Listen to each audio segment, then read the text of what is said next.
میں مبلغ بنوں سنتوں کا، خوب چرچا کروں سنتوں کا، ہو کرم بہر خاک مدینہ۔ الحمدللہ رب العالمین والصلاة والسلام علی سید المرسلین، اما بعد فاعوذ باللہ من الشیطان الرجیم، بسم اللہ الرحمن الرحیم۔ الصلاة والسلام علیک یا رسول اللہ وعلی آلک واصحابک یا حبیب اللہ۔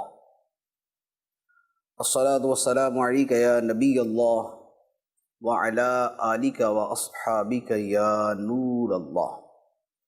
سرکار دو عالم نور مجسم صلی اللہ تعالی علیہ وآلہ وسلم کا فرمان عالی شان ہے، بروز قیامت دشوار گزار گھاٹیوں سے جلدی نجات پانے والا شخص وہ ہوگا جس نے دنیا میں مجھ پر کثرت سے درود پڑھا ہوگا۔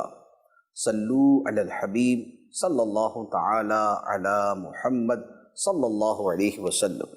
قرآن پاک کی ایک آیت مبارکہ ہے، اللہ تبارک و تعالی ارشاد فرماتا ہے وَسَارِعُوا إِلَىٰ مَغْفِرَةٍ مِّن رَبِّكُمْ وَجَنَّةٍ عَرْضُهَا السَّمَاوَاتُ وَالْأَرْضُ، اور جلدی کرو اپنے رب کی مغفرت کی طرف اور اس جنت کی طرف جس کی چوڑائی آسمان و زمین کے برابر ہے۔ مغفرت کی طرف جلدی کرنا اور جنت کی طرف جلدی کرنے سے کیا مراد ہے؟ مفسرین کرام نے اس کی مراد وضاحت کے ساتھ بیان فرمائی کہ جنت کی طرف جلدی کرنا یہ ہے کہ بندہ ان اعمال میں جلدی کرے جو جنت میں لے جانے والے ہیں، اور مغفرت کی طرف جلدی کرنے کا مطلب بھی یہی ہے کہ بندہ وہ اعمال کرے، وہ نیکیاں کرے، وہ اچھے کام کرے کہ جو اسے اللہ کی مغفرت کی طرف اور بخشش کی طرف لے جانے والے ہیں۔ نیکیوں کی طرف جلدی کرنا، نیکیوں کے معاملے میں ایک دوسرے سے مقابلہ کرنا اور اعمال صالحہ میں ایک دوسرے سے آگے بڑھ جانا، یہ اللہ تعالیٰ کو بڑا پسند ہے۔ قرآن پاک میں اللہ تبارک و تعالیٰ ارشاد فرماتا ہے فَاسْتَبِقُوا الْخَيْرَاتِ، تو نیکیوں میں ایک دوسرے سے آگے بڑھ جاؤ۔ دیگر چیزوں میں جو مقابلے کرتے ہو وہ اللہ کی بارگاہ میں کوئی اہمیت نہیں رکھتے، لیکن نیکیوں کے اندر مقابلہ کرنا اور نیکی کے کاموں میں ایک دوسرے سے آگے بڑھ جانا، یہ خدا کو پسند بھی ہے اور خدا کا حکم بھی ہے۔ دنیا کا جو معاملہ ہے اور جو ہمارا معمول ہے وہ یہ ہے کہ دنیا کا مال و دولت ہمیں مقابلے بازی پر ابھارتا ہے، ہمیں غفلت میں ڈال کے رکھتا ہے، ہمیں خدا کی طرف اور اس کی رضا کی طرف متوجہ ہونے سے دور رکھتا ہے۔ اللہ تعالیٰ نے قرآن پاک میں بیان فرمایا الہاکم التکاثر حتی زرتم المقابر، غفلت میں ڈال دیا تمہیں مال کی زیادہ طلبی نے، حتیٰ کہ تم نے قبریں جا دیکھی۔ تکاثر مال کی کثرت چاہنا، مال کی طلب کے اندر رہنا۔ فرمایا مال کی طلب نے تمہیں غفلت میں ڈالے رکھا، یہاں تک کہ تم نے قبروں کا منہ جا دیکھا۔ بندہ موت تک مال جمع کرنے کے منصوبے بناتا ہے، اس کی کوشش کرتا ہے، بزنس ایگریمنٹ کرتا ہے، لوگوں کو فون پہ جا کر بلا کر ان سے رابطے کرتا ہے، بڑے لمبے لمبے منصوبے بناتا ہے، پروڈکشن کے لیے لوگوں کو ہائر کرتا ہے، ورکرز مقرر کرتا ہے، مینیجرز رکھتا ہے، ان سب کاموں کے اندر لگا رہتا ہے، حالانکہ اس کے پاس ٹھیک ٹھاک مال پہلے سے موجود ہوتا ہے، اور اتنا موجود ہوتا ہے کہ اس کی زندگی کے لیے کافی ہو، اتنا موجود ہوتا ہے کہ شاید اس کے بچوں کی زندگی کے لیے بھی کافی ہو، لیکن انسان کو صبر نہیں آتا، اسے قرار نہیں آتا، اسے چین نہیں ملتا، اس کی ہرس، ہوس، لالچ اور طمع کسی انتہا کو نہیں پہنچتی، وہ مزید کی طلب میں لگا رہتا ہے، اور یہ مزید کی طلب اسے غفلت میں ڈال کے رکھتی ہے، یہ مزید کی طلب اسے غافل رکھتی ہے نمازوں سے، یہ مزید کی طلب اسے غافل رکھتی ہے مسجدوں سے، قرآن کی تلاوت سے، اللہ کے ذکر سے، تسبیحات پڑھنے سے، لوگوں کے ساتھ حسن سلوک کرنے سے، علم دین سیکھنے سے، دین دوسروں تک پہنچانے سے، خدا کی بندگی کرنے سے، اللہ کی عبادت میں رہنے سے، تہجد، اشراق، چاشت، اوابین اور توبہ سے، تو بندے کو غفلت میں ڈال کے رکھتی ہے مال کی زیادہ طلبی، حتیٰ کہ وہ قبروں کا منہ جا دیکھتا ہے۔ اللہ تبارک و تعالیٰ نے یہ جو دنیا کی حقیقت ہے کہ یہ اپنی طرف کھینچتی ہے، غفلت میں ڈالتی ہے، مقابلے بازی پر ابھارتی ہے، اس حقیقت کو ایک اور جگہ پر یوں بیان فرمایا اعلموا انما الحیات الدنیا لعب ولہو وزینۃ وتفاخر بینکم وتکاثر فی الاموال والاولاد، فرمایا جان لو کہ دنیا کی زندگی تو صرف کھیل کود اور زینت اور آپس میں فخر و غرور کرنا اور مالوں اور اولاد میں ایک دوسرے پر زیادتی چاہنا ہے۔ دنیا اسی کے گرد گھومتی ہے کہ یا تو کھیل کود ہے، تماشا ہے، اور دنیا بحیثیت مجموعی، دنیا کی زندگی بحیثیت مجموعی کھیل کود اور تماشا ہے، لیکن اس کھیل کود اور تماشے کی زندگی میں آگے کھیل کود اور تماشا ہے۔ تو فرمایا کہ یہ دنیا کی زندگی یہ تو کھیل کود اور تماشا ہے، وقتی ہے، ختم ہونے والا ہے، فنا ہونے والا ہے، لذت والا ہے، کھینچ لینے والا ہے، ضروری کام سے دور کرنے والا ہے۔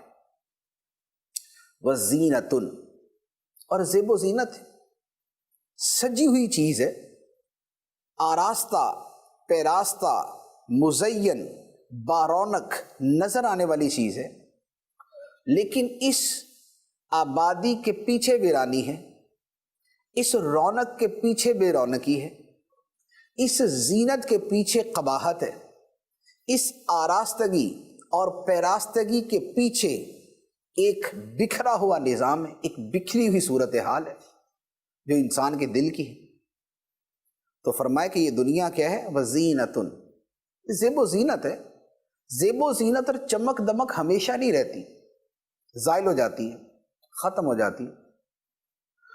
اور فرمایا وتفاخر بینکم، اور یہ دنیا ایک دوسرے پر فخر و غرور کرنا ہے، ایک دوسرے پہ بڑائی جتانا ہے، خود کو دوسرے سے بلند سمجھنا ہے، اپنی نعمتوں کا اس پر اظہار کرنا ہے، اس کے بارے میں یہ کہنا ہے کہ تم کمتر ہو اور میں تم سے برتر ہوں، دوسرے کے اسٹیٹس سے بڑا اسٹیٹس اپنانے کی کوشش کرنا ہے، دوسرے کے سماجی مرتبے سے بڑا مرتبہ لینا ہے، دوسرے کے منصب سے اوپر والا منصب لینے کی کوشش کرنا ہے۔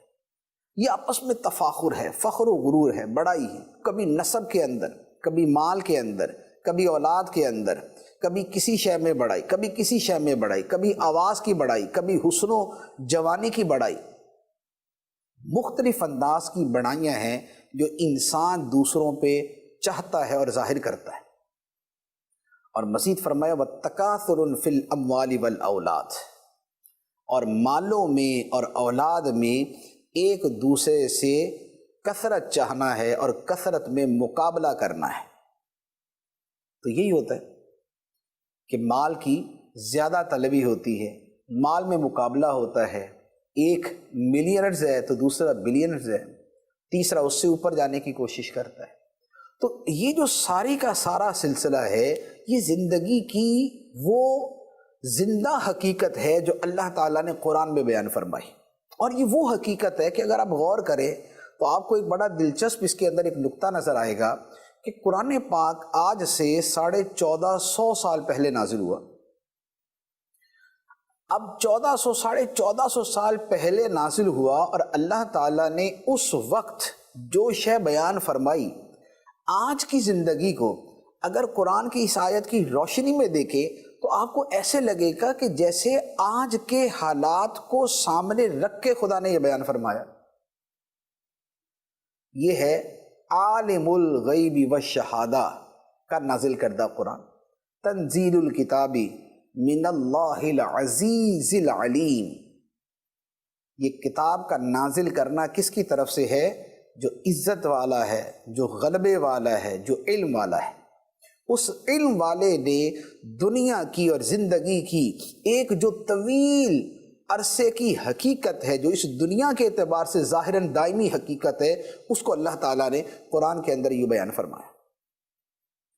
اب یہ اپنی جگہ کہ دنیا میں ہوتا یہ ہے اور دنیا میں لوگ کرتے یہ ہیں، لیکن خدا کو مطلوب یہ نہیں ہے، خدا کا حکم یہ نہیں ہے کہ دنیا کے اندر مقابلہ کرو، خدا کو پسند یہ نہیں ہے کہ دنیا کے اندر مقابلہ کرو۔ پسند کیا ہے؟ وہ اللہ تعالیٰ نے بیان فرما دیا، فَاسْتَبِقُوا الْخَيْرَاتِ، نیکیوں میں ایک دوسرے سے آگے بڑھ جاؤ۔ اس مال کے جمع کرنے میں جلدی نہیں کرنی، فرمایا وَسَارِعُوا إِلَىٰ مَغْفِرَةٍ مِّن رَبِّكُمْ، اپنے رب کی مغفرت اور بخشش کی طرف جلدی کرو۔ جلدی کرنے کا وہاں فرمایا۔ اور قرآن پاک پر جو عمل کرنے والے ہمارے اسلاف ہیں، سلف صالحین ہیں، بزرگان دین ہیں، صحابہ کرام ہیں، ان کا عمل اور ان کی زندگی اسی کی زندہ تعبیر تھی۔ آپ نے بارہا یہ واقعہ سنا ہے کہ غزوہ تبوک کے موقع پہ نبی کریم صلی اللہ تعالیٰ علیہ وآلہ وسلم نے جب حکم دیا کہ اللہ کی راہ میں اپنا مال خرچ کرو، تو سیدنا عمر فاروق رضی اللہ تعالیٰ عنہ فرماتے ہیں کہ میں نے سوچا کہ زندگی میں جب بھی نیکی کا موقع آتا ہے تو ابو بکر صدیق مجھ سے آگے بڑھ جاتے ہیں، مجھ سے نیکیاں کرنے میں آگے بڑھ جاتے ہیں۔ آج اللہ نے مجھے مال دیا، میرے پاس اچھا خاصا مال ہے، تو اس مرتبہ میں اتنا مال اللہ کی راہ میں خرچ کروں گا کہ میں ابو بکر صدیق سے آگے بڑھ جاؤں گا۔ چنانچہ اپنے گھر گئے، جتنا مال تھا اس میں سے آدھا مال جمع کر کے نبی پاک علیہ الصلوۃ والسلام کی بارگاہ میں لے آئے کہ یا رسول اللہ، میں اپنے گھر کا آدھا مال آپ کی بارگاہ میں لے آیا۔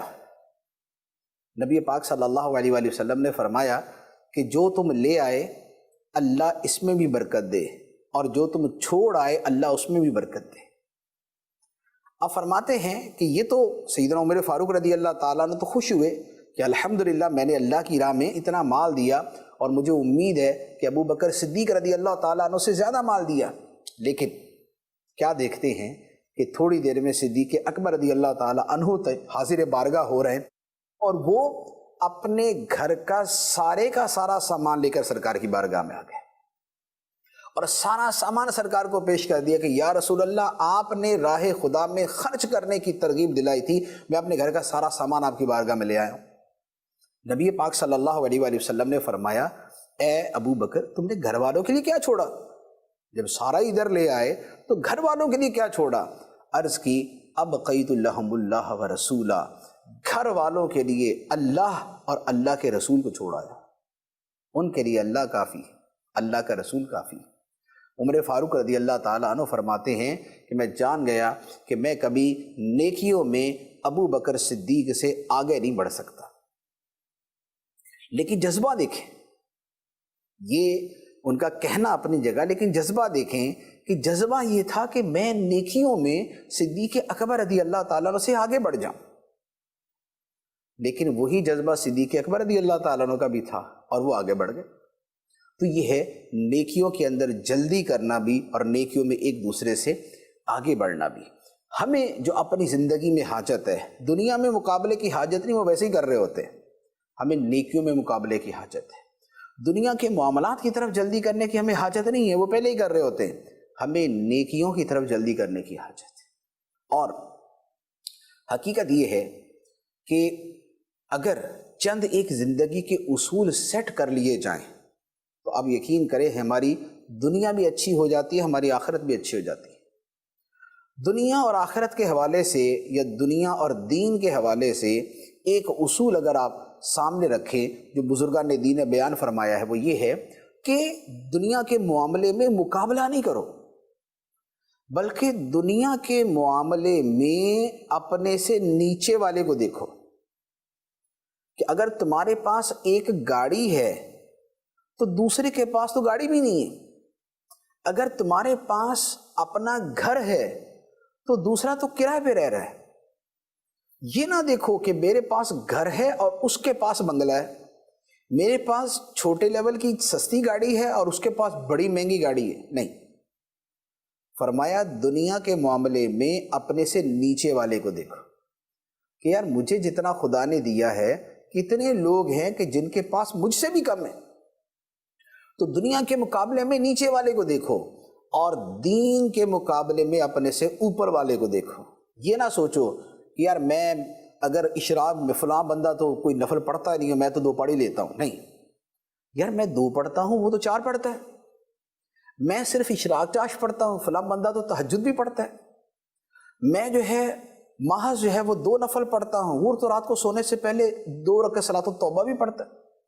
میں دن کے اندر 2 رکوع پڑھتا ہوں، فلاں بندہ تو روزانہ قرآن کا 1 پارہ پڑھتا ہے. تو دین کے معاملے میں اپنے سے اوپر والے کو دیکھو. حضرت سیدنا عبداللہ ابن مبارک رضی اللہ تعالیٰ عنہ کا ایک بڑا پیارا فرمان ہے. فرماتے ہیں کہ میں جب بھی دنیا کے معاملے میں اپنے سے اوپر والوں کے پاس بیٹھا، دنیا کے اندر جو مجھ سے زیادہ مالدار تھے، زیادہ پیسے والے تھے، زیادہ سہولیات والے تھے، فرمایا میں جب بھی ان کے پاس بیٹھا میں غمگین ہوا. دنیا میں اپنے سے اوپر والوں کے پاس بیٹھا تو میں ہمیشہ غمگین ہوا، اور جب بھی دنیا میں میں اپنے سے نیچے والوں کے پاس بیٹھا مجھے راحت ملی، مجھے سکون ملا.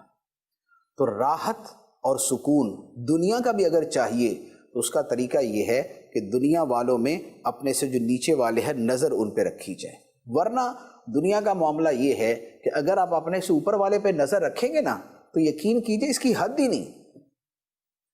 ایک بندہ کہتا ہے کہ میں نے جناب فلاں سے زیادہ پیسے والا بننا ہے، اور اس نے دن رات محنت کر کے، کوشش کر کے، بھاگ دوڑ کر کے، امپورٹ کر ایکسپورٹ کر، یہ کاروبار وہ کاروبار سارا کچھ کر لیا. پھر کیا ہوگا؟ اس دوسرے بندے سے زیادہ پیسے والا ہو جائے گا، لیکن کیا اس سے اوپر کو دوسرا پیسے والا نہیں ہوگا؟ دوسرا بھی ہوگا. اب یہ کہے گا میں اس سے مقابلہ کروں گا، اس سے کرنا شروع کر دیں، محنت کر کے اس سے آگے نکل گیا، اس سے آگے نکلے گا تو کیا اس سے اوپر زیادہ پیسے والا نہیں ہوگا؟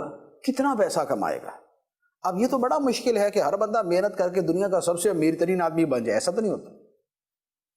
تو پیسوں میں تو آگے سے آگے کوئی نہ کوئی موجود ہوتا ہے. دنیا میں جو سب سے امیر ترین ہوتے ہیں ہر سال بدل جاتے ہیں. ایک سال اس کا نام آتا ہے جی امیر ترین آدمی ہے، دوسرے سال اس کا آ جاتا ہے، تیسرے سال پھر اس کا آ جاتا ہے، چوتھے سال پھر اس کا آ جاتا ہے. اب دوڑ لگی رہتی. تو اگر اپنے سے اوپر والے کو دیکھتے رہیں گے تو سکون نہیں ملے گا، نیچے والے کو دیکھیں گے تو سکون مل جائے گا. نبی پاک صلی اللہ تعالیٰ علیہ وسلم نے ارشاد فرمایا کہ ابن آدم کے پاس اگر سونے کی ایک وادی ہو، سونے کی ایک ویلی ہو، تو فرمایا وہ تمنا کرے گا کہ اس کے پاس 2 وادیاں ہو جائیں. حالانکہ ایک وادی کے برابر سونا انسان کو چاہیے نہیں. زندگی گزارنے کے لیے تو چند لاکھ یا چند کروڑ روپے کافی ہوتے ہیں. مہینے کا آدمی کتنا کھا لیتا ہے، کتنا پہن لیتا ہے. تو اگر بہت تیر مارے اور بہت زور لگائے تو چند کروڑ روپے کے اندر اس کی پوری زندگی گزر سکتی ہے. سونے کی وادی نہیں چاہیے ہوتی. لیکن فرمایا کہ ایک سونے کی وادی ہو تو دل کے اندر جو ہے نا طلب اور تڑپ اور خواہش یہ اٹھتی رہے گی، یار اور زیادہ ہو، یار اور زیادہ. تو فرمایا کہ ابن آدم کی جو لالچ ہے، اس کا پیٹ جو ہے وہ قبر کی مٹی بھرے گی۔ تو لہذا دنیا کے پیچھے اس طرح لگ جانا کہ بندہ بالکل غافل ہو جائے، یہ مومن کی شایان شان نہیں ہے۔ اور حقیقت یہ ہے کہ دنیا زندگی جب چل رہی ہوتی ہے نا، اس وقت تو ہمیں بڑے بڑے لمبے منصوبے سوچتے ہیں اور بڑے بڑے پلان ہوتے ہیں اور بڑا بڑا کچھ کرنے کا ہم کرتے ہیں، لیکن جب بستر مرگ پہ پہنچ جاتے ہیں نا اور پتہ چل جاتا ہے کہ آپ دنیا سے گئے، تو پھر کہتے ہو یار کاش کہ اب جدھر جانا ہے کچھ وہاں کا سامان کیا ہوتا، کچھ وہاں کی تیاری کی ہوتی۔ تو لہٰذا پہلے ہی وہاں کی تیاری کر لی جائے۔ نبی پاک صلی اللہ علیہ وآلہ وسلم نے بہت ساری احادیث میں فرمایا کہ نیکیوں میں جلدی کرو۔ کیوں؟ اس لیے کہ زندگی کا پتہ نہیں، اس لیے کہ صحت کا پتہ نہیں، اس لیے کہ فراغت اور مصروفیت کا پتہ نہیں ہے۔ آج فارغ ہیں، کل ایسے مصروف ہوں گے وقت نہیں ملے گا۔ آج خوشحال ہے، خدا نہ خواستہ کل بدحالی آ گئی تو کمانے کے لالے بڑھ جائیں گے۔ آج صحت مند ہے، کل یکدم کوئی بیماری پڑ گئی اور کوئی بیماری آ گئی تو کچھ بھی کرنے کے قابل نہیں رہیں گے۔ آج زندہ ہیں، کل موت کے گھاٹ اتر گئے تو ختم، چیپٹر کلوز۔ تو اس لیے نیکیوں کے اندر جلدی کی جائے۔ پھر فتنے آ گئے اور فتنوں نے جو ہے نا وہ کسی طرف ڈال دیا تو کچھ پتہ نہیں۔ نبی پاک صلی اللہ علیہ وآلہ وسلم کی حدیث مبارک ہے، مسلم شریف میں ارشاد فرمایا بادروا بالاعمال فتنا كقطع اللیل المظلم یصبح الرجل مؤمنا ویمسی کافرا اور یمسی مؤمنا ویصبح کافرا یبیع دینہ بعرض من الدنیا۔ فرمایا کہ نیک اعمال میں جلدی کر لو، فتنوں سے پہلے، فتنوں کے آنے سے پہلے، وہ فتنے جو اندھیری رات کے ٹکڑوں کی طرح پھیل جائیں گے۔ اور وہ فتنے کیسے ہوں گے کہ ایک بندہ صبح مومن ہوگا، شام کو کافر ہو جائے گا، یا فرمایا شام کو مومن ہوگا تو صبح کافر ہو جائے گا۔ فتنے اپنی لپیٹ میں ایسے لے لیں گے، ایسی بندے پہ پڑے گی یا ایسی اس کی سامنے چیزیں آئیں گی کہ اس کے لیے اپنا ایمان بچانا مشکل ہو جائے گا۔ وہ فرمایا کیا ہوگا؟ فرمایا کہ اپنا دین دنیا کے بدلے میں بیچ دے گا، اپنا دین بیچ دے گا دنیا کے بدلے میں۔ اور ہم اپنی آنکھوں سے دیکھتے ہیں کہ لوگ مال کی خاطر اپنا دین بدل لیتے ہیں، اپنا مذہب ہی کچھ اور لکھوا دیتے ہیں، یا ایسی جگہ پر چلے جاتے ہیں کہ جہاں پر ان کا دین خطرے میں پڑ جاتا ہے۔ کیوں؟ گئے مال کمانے لیکن دین بھی بیچ کے آ گئے تھے کہ دنیا کا مال بیچیں گے، پیسے کمائیں گے، ساتھ میں دین بھی بیچ دیا، ایمان بھی بیچ دیا۔ کتنے لوگ ایسے ملتے ہیں کہ جو مال کے اندر ترقی کرتے اپنے ایمان کو بھول بیٹھتے ہیں اور ایمان سے ہاتھ دھو بیٹھتے ہیں۔ تو فرمایا کہ نیک اعمال میں جلدی کر لو ایسے فتنوں کے آنے سے پہلے۔ اسی طرح ایک اور حدیث میں عرض کرتا ہوں، بخاری شریف کی حدیث ہے، نبی کریم صلی اللہ علیہ وآلہ وسلم کی بارگاہ میں ایک شخص حاضر ہوئے، عرض کی یا رسول اللہ ای الصدقات اعظم اجرا، کون سا صدقہ اجر کے اعتبار سے، ثواب کے اعتبار سے زیادہ عظیم ہے؟ نبی پاک صلی اللہ علیہ وآلہ وسلم نے فرمایا انت صدق وانت صحیح شحیح تخشى الفقر وتأمل الغنى۔ فرمایا سب سے افضل صدقہ یہ ہے کہ تو اس وقت صدقہ کرے، تو اس زندگی کے اس اپنے وقت میں صدقہ کرے کہ جس وقت تو تندرست بھی ہے اور مال کی تمنا بھی تیرے دل کے اندر ہے، اور تجھے فقر کا ڈر بھی ہے، اور تجھے مالدار بننے کی امید اور تمنا بھی ہے۔ کیونکہ جب بندہ جوان ہوتا ہے، صحت مند ہوتا ہے، مرنے والا جو ہے اس کو تو پہلے ہی ہوتا ہے یار ماری جانا ہے دے دو، لیکن جوان آدمی کو تو ہوتا ہے نا کہ ابھی تو بڑے مزے اڑانے، ابھی تو بڑی سیریں کرنی ہے، گھومنا پھرنا ہے، فلاں ملک جانا، فلاں ملک جانا، یہ کرنا وہ کرنا۔ تو فرمایا کہ جس وقت انت صحیح تو ٹھیک ہے، تندرست ہے، شحیح تیرے دل کے اندر بھی لالچ ہے یار مال ہو، تخشى الفقر، تجھے فقر کا ڈر ہے کہ یار میں نے دے دیا تو میرے پیسے چلے جائیں گے، وتأمل الغنى، اور تجھے امید ہے کہ تیرے پاس مال ہونا چاہیے، تمنا تیری یہ ہے کہ تجھے مال ہونا چاہیے۔ فرمایا بہترین صدقہ یہ ہے جو صحت کی حالت میں دیا جائے، جو مال کی اس وقت طلب ہے اس وقت دیا جائے، یہ سب سے افضل صدقہ ہے۔ اور فرمایا کہ یوں نہ کر کہ حتی اذا بلغت الحلقوم، کہ جب زندگی یہاں پر آ جائے، روح جو ہے نا وہ گلے پہ آ جائے، نکلنے کے لیے موت آنے لگے، فَقُلْتَ لِفُلَانٍ كَذَا وَلِفُلَانٍ كَذَا وَقَدْ كَانَ لِفُلَانٍ، تو اس وقت تو کہے، موت کے وقت کہے بھائی یہ والا اس کو دے آؤ، یہ والا اس کو دے دو۔ فرمایا تب تو یہ اس کا ہو ہی گیا۔ موت کے وقت تم کہو کہ یہ مال اس کو دے دینا، یہ اس کو دے دینا، تو اب تو تیرا رہا ہی نہیں، اب تو ویسے دنیا سے جانے والا، قبر میں تھوڑی لے کے جائے گا۔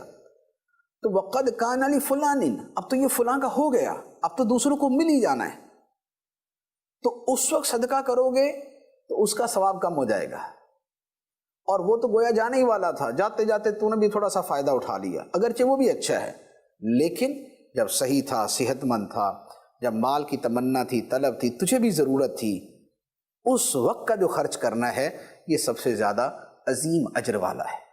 تو نیکیوں میں کیا فرمایا کہ جلدی کرو کہ اس زمانے میں خرچ کر دو جس زمانے میں بظاہر دور دور تک کوئی فکر نظر نہیں آ رہی، اس وقت تمہارا خرچ کرنا زیادہ فضیلت کا باعث۔ ایک اور حدیث مبارک عرض کرتا ہوں، ترمذی شریف کی حدیث ہے، نبی کریم صلی اللہ علیہ وآلہ وسلم نے فرمایا بادروا بالاعمال سبعا، فرمایا کہ 7 چیزوں سے پہلے پہلے نیک اعمال میں جلدی کرو، 7 چیزوں سے پہلے پہلے نیک اعمال میں جلدی کرو۔ وہ 7 چیزیں کون سی ہیں؟ فرمایا کہ هل تنظرون الا الى فقر منسن، فرمایا کہ تم تو انتظار نہیں کر رہے مگر ان چیزوں کا، کس کا؟ فقر منسن او غنى مطغن او مرض مفسد او حرم مفند او موت مجہز او الدجال فشد غائب ينتظر او الساعة فالساعة ادہى وامر۔ 7 چیزیں کون کون سی؟ نمبر 1 فرمایا فقر منسن، ایسی غربت اور ایسی جو ہے وہ تنگ دستی آ جائے جو سب بلا دے۔ فرمایا اس سے پہلے نیکیاں کرو کہ ایسی غربت آ جائے کہ جو سب بلا دے، کیونکہ غربت سب سر پہ پڑے گی تو پھر نہیں ہوش رہتی۔ پھر جب بندے کے ادھر بچے رو رہے ہیں، پیچھے بیوی کہہ رہی ہے، ادھر ماں کے مطالبات ہیں، ادھر بہنیں جو ہے نا وہ کہہ رہی ہیں کچھ، ادھر بچوں کی شادی کرنی ہے، ادھر بہن کی شادی کرنی ہے، ادھر اپنی شادی کرنی ہے، ادھر سے بچے بیمار ہو گئے، اب کیا ہے؟ اب سب بھول گیا، اب بندے کو سب دین بھول جاتا ہے، اب بندے کی ساری ادھر ادھر کی سب چیزیں بھول جاتی ہیں، پھر اسی میں پڑ جاتا ہے۔ تو فرمایا ایسے فقر کے تم پر مسلط ہو جانے سے پہلے نیکا مال کرو، ایسا فقر کہ جو تمہیں سب کچھ بھلا دے، اس سے پہلے نیکیاں کرو۔ دوسری بات فرمایا او غنن مطغن، اور اس سے پہلے نیکیاں کرو کہ تمہیں ایسا مال مل جائے، ایسی مالداری تمہیں حاصل ہو جائے جو تمہیں سرکش بنا دے۔ کیونکہ جب بندے کے پاس مال نہیں ہوتا نا اور معتدل اس کی زندگی چل رہی ہوتی ہے، پھر وہ مسجد بھی جا رہا ہوتا ہے، پھر ہاتھ میں تسبیح بھی پکڑ لیتا ہے، کچھ تلاوت کا وقت بھی اس کو مل جاتا ہے، ذکر اذکار بھی کر لیتا ہے، کوئی حج و عمرہ بھی کر لیتا ہے، کوئی تھوڑا سا لوگوں سے میل ملاپ بھی کر لیتا ہے، کوئی نیکیاں بھی کر لیتا ہے، لیکن جب مال مل جائے بے تحاشا تو بندے کو سرکش بنا دیتا ہے۔ پھر مسجد بھی چھوٹی، جماعت بھی چھوٹی، پھر نیکیاں چھوٹی، تلاوت چھوٹی، ذکر چھوٹا، اللہ کی یاد سے دور ہوا، پھر ان ساری چیزوں سے دور ہو جاتا ہے۔ تو فرمایا کہ ایسے مال کے ملنے سے پہلے نیکیاں کرو جو مال تمہیں سرکش بنا دے۔ تیسری بات فرمائی او مرض مفسد، اور ایسی بیماری سے پہلے نیکیاں کرو کہ جو تمہارے اندر فساد برپا کر دے۔ فساد سے مراد یہ کہ تم نیکیاں کرنے کے قابل نہ رہو۔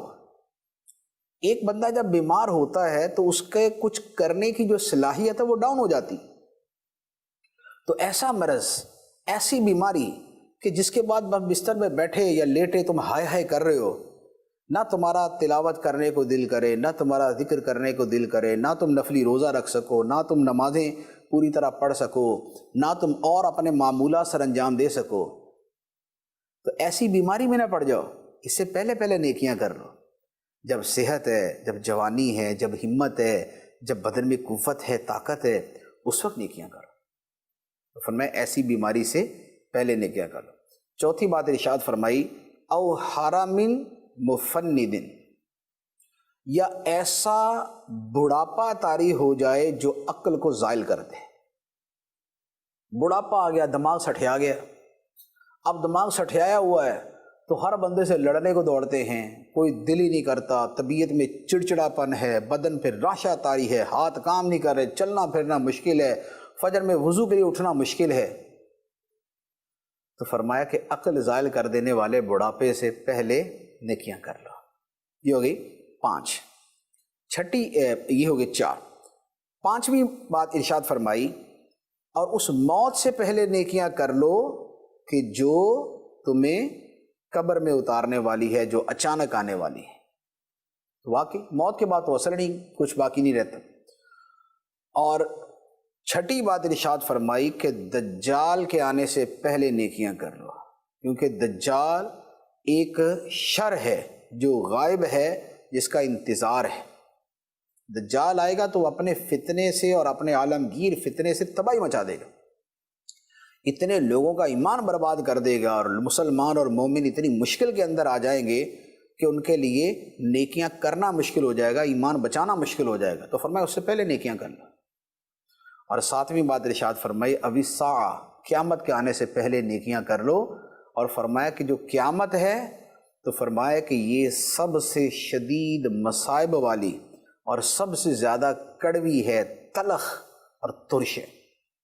یہ سب سے زیادہ کڑوی، کہ قیامت کا معاملہ سب سے زیادہ خطرناک. تو فرمایا کہ ان چیزوں سے پہلے نیک اعمال کر لو. تو یہی وہ چیزیں ہوتی ہیں کہ جن میں کوئی شے ہمیں پیش آ جاتی ہے اور ہمارے لیے نیکیاں کرنے کا معاملہ مشکل ہو جاتا ہے. تو اللہ تعالیٰ نے جس وقت ہمت دی ہے، توفیق دی ہے، بدن ساتھ دے رہا ہے، دماغ ساتھ دے رہا ہے، زبان ساتھ دے رہی، آنکھیں ساتھ دے رہی ہیں، اس وقت میں نیکیاں کریں. ابھی آپ وضو کر سکتے ہیں، نماز پڑھ سکتے ہیں، تہجد پڑھ سکتے، نوافل ادا کر سکتے، روزے رکھ سکتے، نفلی روزے رکھ سکتے، قرآن کی تلاوت کر سکتے ہیں، تلاوت سن سکتے ہیں، آپ اللہ کا ذکر کر سکتے ہیں، تسبیح پڑھ سکتے ہیں، آپ درود پاک پڑھ سکتے ہیں، آپ علم دین پڑھ سکتے ہیں، آپ علم دین حاصل کر سکتے ہیں. ابھی آپ نیک محفل میں، نیک اجتماع میں جا سکتے ہیں، ابھی آپ کسی عالم دین کا وعظ سن سکتے ہیں، ابھی آپ کے لیے نیکیاں کرنے کے مواقع موجود ہیں، ابھی آپ اپنے گھر میں بچوں کو، دوسروں کو آپ نیکی کی دعوت دے سکتے ہیں، آپ نیکی کا پیغام دے سکتے ہیں. لیکن اگر ان میں سے کوئی شے مسلط ہو گئی، مرض آ گیا، غربت آ گئی، یا بے تحاشا پیسہ آ گیا، یا عقل خراب ہو گئی، یا جو ہے وہ موت کے گھاٹ اتر گئے، تو کدھر کی نیکی؟ تو موت کا معاملہ، زندگی کا معاملہ ایسا ہے کہ یہ خدا نے ایک خزانہ دیا ہے. یہ ایک ہمیں یوں کہہ لے کہ ایک خزانہ ہے ہمارے پاس، جس خزانے سے جتنا ہم لینا چاہیں لے لیں. زندگی جو ہے یہ ایک بھرا ہوا خزانہ ہے. اس سے جتنی نیکیاں وصول کر لیں، اس سے جتنی نیکیاں حاصل کر لیں. ہم دوسروں کی موت دیکھتے ہیں لیکن اپنی موت کو بلا کے بیٹھتے ہیں. ہم یہ سمجھتے ہیں کہ یار وہ گیا، میں تو اب ادھر ہی ہوں نا، میں تھوڑی مرنے والا. لیکن موت کیسی چیز ہے آج کل تو ہمیں کچھ زیادہ ہی پتہ ہے. یار بیٹھے بیٹھے بھی آ جاتی ہے. بندہ گھر میں بیٹھا ہوا، سکون سے بیٹھا ہوا، یکدم کہیں سے یہ یا اس کو مچھر کاٹتا ہے، یا اس کو کیڑا کاٹتا ہے، یا اس کو جو ہے وہ کوئی نہ کوئی وائرس آ لگتا ہے. ایک آدمی گھر میں بیٹھے بیٹھائے گزر جاتا ہے، نکل جاتا ہے. وہ اپنی طرف سے بیچارہ گھر سے نکل کے پڑوس کی دکان پہ سودا لینے جاتا تھا، کہیں زیادہ آوارہ گردی نہیں کرتا تھا، کوئی خطرناک کام کرنے میں نہیں پڑتا تھا. لیکن موت تو آنی. تو کب کس کی باری کس وقت آ جائے، کس عمر میں آ جائے، زندگی کے کس حصے میں آ جائے، عمل کی کس حالت میں آ جائے، اس کا کوئی پتہ نہیں. تو اللہ تعالیٰ نے ہمیں جو زندگی کی مہلت عطا فرمائی ہے، اس مہلت کو فتنوں کے آنے سے پہلے، بری حالت کے آنے سے پہلے، خدا کی غفلت میں انتہا کو پہنچ جانے سے پہلے اس مہلت کو استعمال کر لینا چاہیے. اور اس مہلت کو استعمال کرنے کا طریقہ یہی ہے کہ اپنا دل و دماغ جو ہے اس میں نیکی کے تھاٹس، نیکی کی سوچ اس کے اندر بھرتے رہیں. دل و دماغ میں جو سوچ جاتی ہے، بندے کے بدن سے اسی عمل کا ظہور ہوتا ہے. اگر دماغ کے اندر مثبت سوچ جا رہی ہے، نیکی کی سوچ جا رہی ہے، تقوی کی سوچ جا رہی ہے، خوف خدا کی سوچ جا رہی ہے، آخرت کی سوچ جا رہی ہے، جنت کی سوچ جا رہی ہے، اللہ تعالیٰ سے ڈرنے کی سوچ جا رہی ہے، صبر و شکر اور توکل کی سوچ جا رہی ہے، نیکیاں کمانے کی سوچ جا رہی ہے، سلف صالحین کی سیرت اپنانے کی سوچ جا رہی ہے، تو پھر بندے کے اعمال بھی نیک سے نیک تر ہوتے جاتے ہیں۔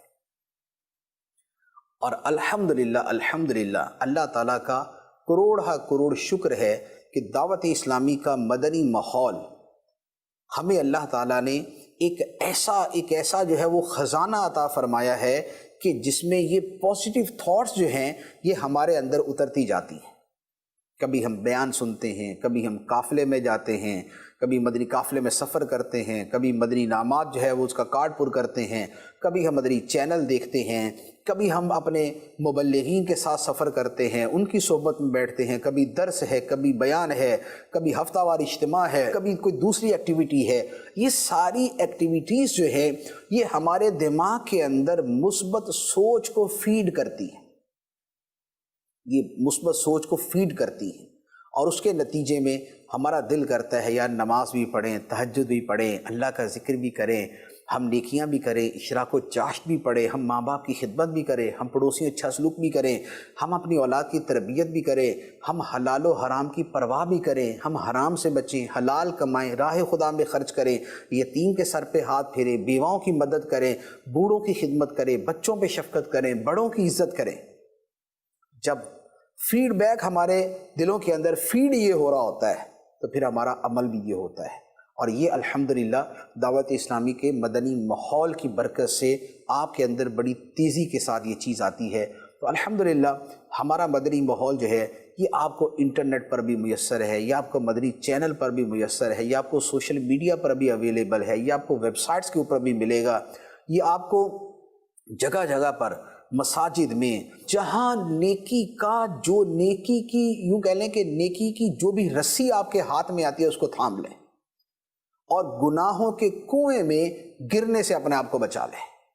آپ کو جو نیکی کی رسی آپ کے ہاتھ میں آتی ہے، خواہ وہ مدنی چینل کی صورت میں ہے، وہ جو ہے وہ دعوت اسلامی کا سوشل میڈیا کی صورت میں ہے، یا وہ کسی اور صورت میں ہے، اس نیکی کے دامن کو، رسی کو تھام کے رکھیں تاکہ گناہوں کے کنویں میں نہ گریں، اور جو آپ کے لیے، آپ کے گھر والوں کی آخرت کے لیے ایک جو ہے وہ نجات کا اور بخشش کا اور بہتری کا ذریعہ بنے۔ اللہ تبارک و تعالی ہمیں اس مدنی ماحول کے ساتھ وابستہ رکھے، اور اسی کے اندر ہمارا جینا ہو، اسی کے اندر ایمان کے ساتھ، عافیت کے ساتھ ہماری موت ہو۔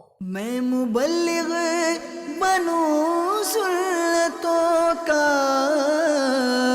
خوب چرچا کروں سنتوں کا، ہو کرم بہر خاک مدینہ۔